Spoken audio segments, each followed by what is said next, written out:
Ladies and gentlemen, welcome to our presentation. My name is Mehmet SANDER.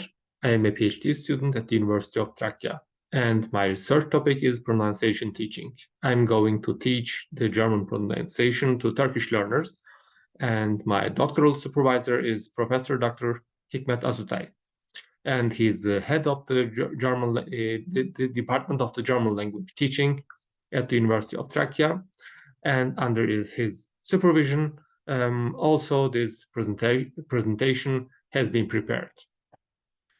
Today, we are going to talk about the use of games in teaching German as a foreign language. So we would like to start with the introduction part, and as you know, there are many possibilities for using games in German lessons. First of all, we would like to start with the definition of the term game. And so it refers to an activity or set of activities, and those activities occur within a context which is governed by rules. And this context is a purportedly genuine one. It means the context is real, so seems to be real, but it is not. And so in a game, usually we have many participants, and they are making efforts in order to achieve their objectives. So besides that, we should not forget the importance of games in language teaching processes, and they had been utilized in foreign language classes since the communicative turn, or to be said differently, so in German, the kommunikative Wende, and also we could say the development of the communicative approach. To be more precise, games had been utilized in foreign language classes since the end of 1970s and the beginning of 1980s. And as you know, there are many benefits of using games in foreign language teaching. Like through it, we could keep the students interested, or we could repeat important language structures, and games could also serve as the theoretical basis for using some intensive and effective ways of teaching. And at this point, we would like to continue with the presentation of the theoretical underpinnings, and after that, we would like to talk about the types of language games.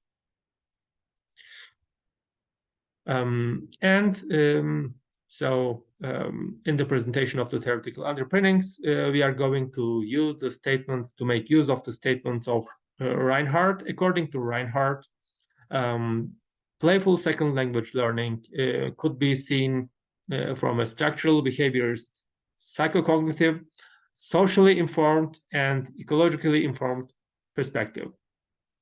The structural behaviorist perspective means that we are going to use the important principles of the grammar translation method and the audiolingual method in gameful language teaching.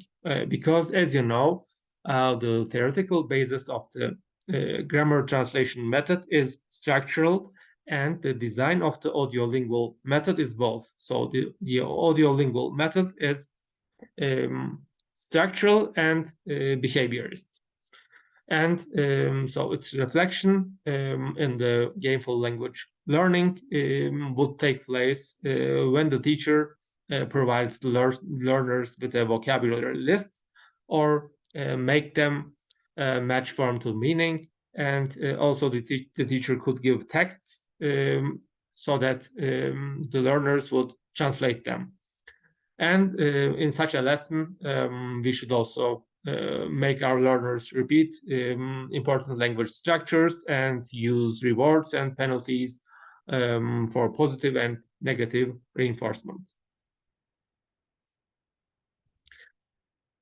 And we are going to continue with the reflection of the psychocognitive perspective in gameful language teaching, and it would mean experimentation and deduction. So it means the teacher would make the students experiment with the language structures, and the learners would learn the language structures on a deductive way. And the learners should also be given opportunities to comprehend, especially the new language structures, and they should be able to learn to use them on a productive way. And the socially informed perspective is about role-playing inside the game and the use of identities. And also many social interactions take place during the game process, and the teacher should make the students also bargain for meaning. So to sum up, the socially informed perspective is about strengthening the relationships, the social relationships among the learners. And the ecologically informed perspective is about the term relationality. It means so there are many relations among the game structures, game elements, and so it's about the coherent game structure. And according to Nur Muhammadov and Sadler, the game categories in foreign language teaching are traditional pencil and paper games, dice games, board games, card games, and technology mediated games, and also miscellaneous games. So our target group consists of language beginners, and they have the language levels in German language. They have the level A1 up to A2. And our primary objective is the teaching of grammar and vocabulary. We would like to suggest 10 up to 15 minutes as the playtime. So our suggestions could be used also as separate teaching units by lengthening this time, or in this short version, they could serve as components of other language lessons as well. So we would like to use the games to reinforce the lesson's contents, or for repeating the subject in a motivating manner. And the structural behaviors perspective, its reflection by gameful language teaching would occur through the questions on vocabulary and grammatical structures, and through the repeated use of the respective game. And the psycho-cognitive perspective is about the understanding of meaning and rules, which means the teacher would make the students understand the meaning of the language structures which are used within the respective game, and also the game rules. And the social informed perspective is about the engagement of multiple learners in the respective game. In other words, so their social interactions and social relationships should be enhanced through the game use. And we could say that the ecologically informed perspective is automatically represented within the game structure, because the lesson or the respective game has in principle a coherent structure, which means we would not need to take any separate measures for the reflection of the ecologically informed perspective within the game design. And our examples are about the use of traditional pencil and paper games and the usage of board games. So we could utilize the traditional pencil and paper games in order to discuss the topic of personal information with our learners. And in order to do that, the teacher could provide the learners with worksheets, and on those worksheets, so questions about the personal inquiry should be written, and the teacher would ask the students so to choose some worksheets, or he could hand them out on himself, and afterwards the students would ask each other so the questions about personal information, and the questions which are not asked could be added by the teacher himself. And through the use of board games, we could repeat so the verb conjugations in the present tense with our learners, so in German, Präsenz. And for realizing that goal, the teacher would bring a piece of paper into the class, and on this piece of paper, we should have boxes which are connected with each other in turn. And in each of the boxes, so the infinitive form of many verbs should be written, and the teacher would ask the students to conjugate them,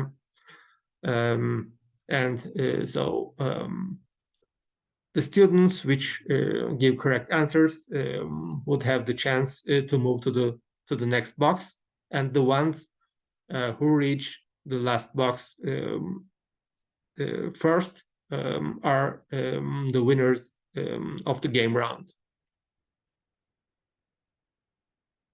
And so to come to a conclusion, firstly, we would like to suggest a more thorough treatment of the theoretical underpinnings for the utilization of games in foreign language teaching, and also a more target group specific approach could be interesting.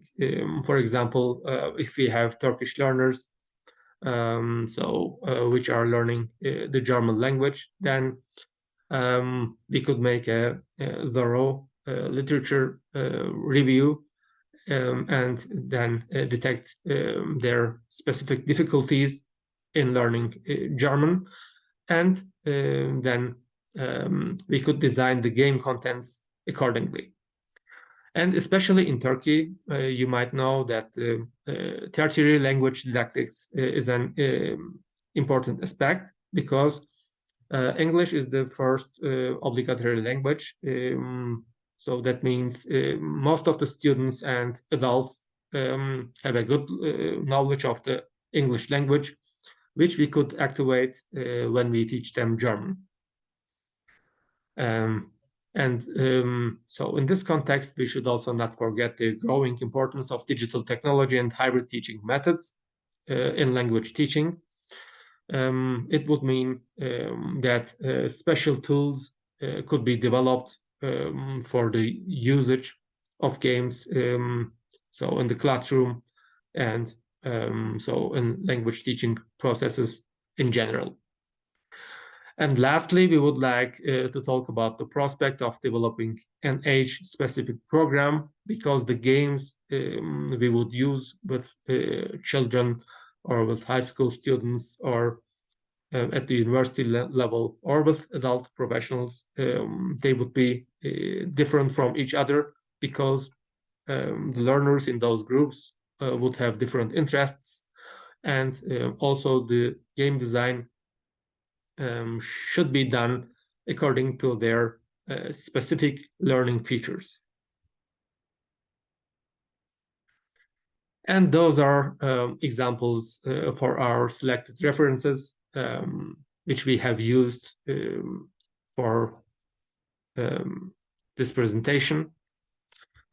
We would like to thank you for your attention and hope that you have enjoyed our presentation. And if you had any questions, so please don't hesitate to contact us. Until then, goodbye.